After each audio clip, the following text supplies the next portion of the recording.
Hi everyone! Magandang araw! Welcome to my succulent garden. For today's vlog, papakita ko sa inyo itong aking mga nabili. Ayan, hindi ko pa nare-repat. So, pakita ko sa inyo kasi tignan nyo si Purple Haze. Naputol. Ayan, oh. Naputol siya.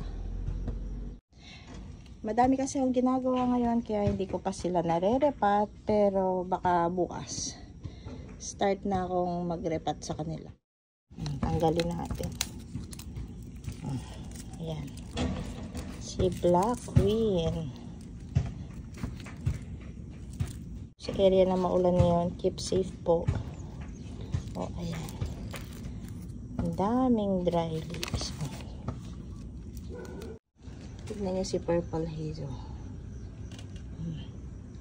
Si Orange Lover. Ito ang ganda-ganda, oh. Yan. Napaka-peaceful ngayong umaga. Si Mule, ang ganda, oh. Tanggalin na natin yung flowers nitong si Mule. Tsaka itong isa.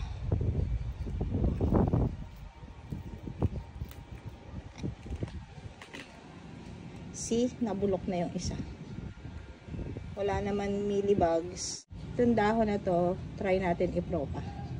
Tanggalin natin.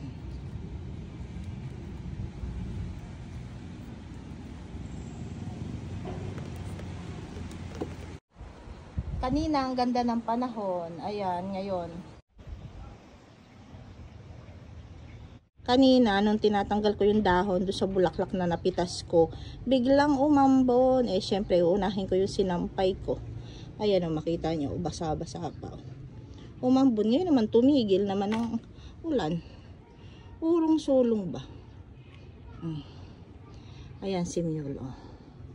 Ang ganda. Ayan, oh, tuluyan na talagang umulan. Nababasa na si Ghosty. Hanggang dito na muna ang aking vlog for today. Thank you for watching. Mula sa aking succulent garden, umaaraw na umuulan. Happy planting, happy gardening sa ating lahat. Until next time, bye! Ano ba yan? Umaaraw at saka sabay na umuulan. Magkasabay. Ang ganda ni Orion, oh. Tsaka ni Ariel. Yan na nga, oh.